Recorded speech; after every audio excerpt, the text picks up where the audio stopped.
How's it going, everyone? It's Sam. Today we are doing the 12th installment of our weekly dividend series. So I'm buying different stocks each week and I am trying to build a dividend portfolio. Now, the reason I'm doing this is because at my age of about 25, I started this when I was 24, but at 25 years old, by the time that I'm 60, based on a normal market average return, I should have about $1 million. Now, this will pay me a massive amount of dividends, between about $36,000 to $40,000 a year, most likely. And this is something that is very stable. So companies don't really like to cut their dividends. Of course, right now we're in unprecedented times, so some companies have done this, but a lot of the time, companies like to keep these dividends is something that they really like to show the growth on, so they will continuously pay you more and more each year or every couple of years. And this is something that is very easy to track. It's pretty easy to see where it's going to go in the future. And it's a very stable form of dividend income, or just a stable version of income. So I am not the only one that's doing this. I am doing this with JT Wealth and also with Logan Fisher. They're investing different amounts than I am, but you can definitely check out their channels to see what they're buying. Now, with $100 a week, this is an amount that obviously is a good amount if you build it up over time, but I want to start with an amount that you could follow along with. So if you want to start investing and you want to build your wealth over time, you can use the link below in the description and you can see my portfolio perform, and you can pick out your own stocks week by week and try to, change your life in the same way that I'm changing mine by building another form of income.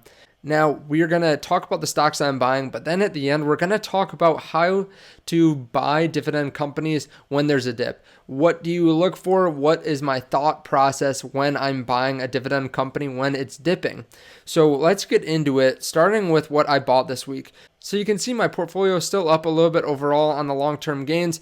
Now, we have seen a little bit of a dip the last couple weeks, and this is a pretty new portfolio, so it's subject to, big sways in the market. We bought another $100 worth of stocks this week, and we bought 4 different companies. So we bought Store Capital. This is a company that I talked about last week, and I am pretty excited about. So they are a REIT, a real estate investment trust. They pay over 5% dividend yield. I haven't checked since I started investing in them, but they pay over 5% dividend yield. So it's a really good company if you're trying to build dividend income. Now, the reason that some people like Store Capital more than other real estate investment trusts is they think that it's undervalued.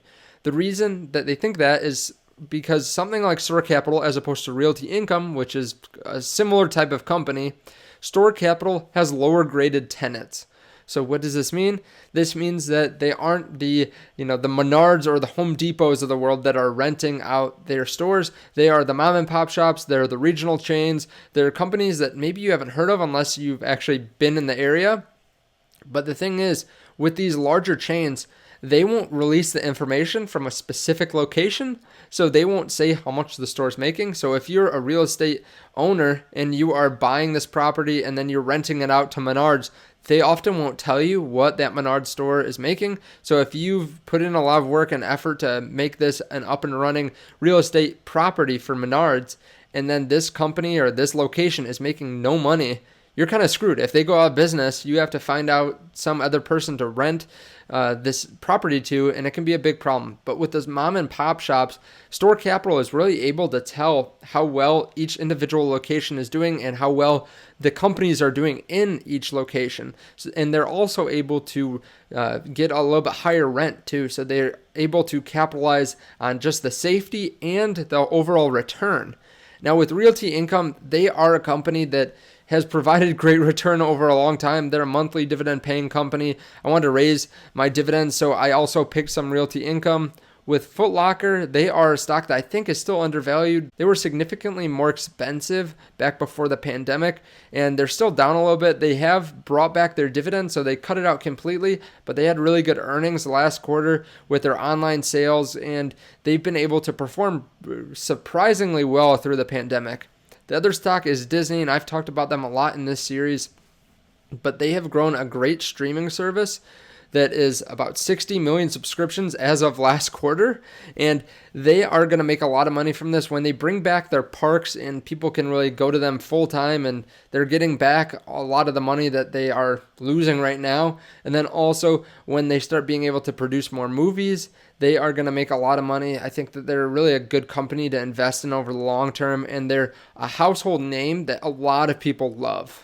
So we've talked about the different stocks that I bought this week, and I wanted to talk to you about how I imagine and how I think about companies that are going down in value when they're dividend stocks. So we're going to take JP Morgan as an example.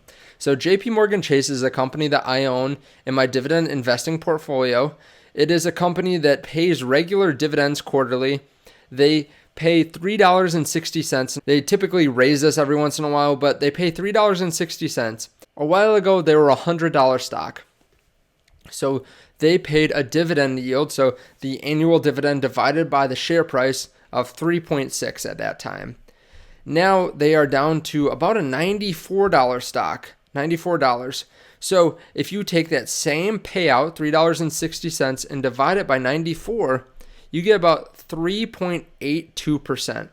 So their dividend yield goes up. Their dividend payout stays the same. So depending on where the price goes, it can push up the dividend yield. So what's this mean? Let's say you have a company like, let's say JP Morgan Chase. They're $100. Let's make the math a little bit easier. Let's say they pay $5 in dividends. Well, if their price goes from 100 down to 50, they still pay that $5 in dividends, but they cost half as much. So you can buy 2 shares, which will actually give you a dividend yield of 10% for that same $100 that you invested originally if you had invested just in it when it was $100. So you can get 2 shares for the price of 1, and you can get that higher dividend. Now, with stocks like this, you have to consider a couple different things. Okay, if a dividend paying stock goes down, you have to evaluate it just like other stocks in the sense that you have to determine, is this a long-term issue that they're going through? Why is the stock going down? What kind of catalyst could make it go down further in the future? Do I think this will matter over the long term? So for example, JP Morgan Chase came out this week, and there was some news about some people in the company that committed fraud or wire fraud or something like that. And there was some negative publicity on them and some other bank stocks. Now, this is something where I think that Chase is such a big part of our American ecosystem, and just, the companies in America rely on JP Morgan Chase.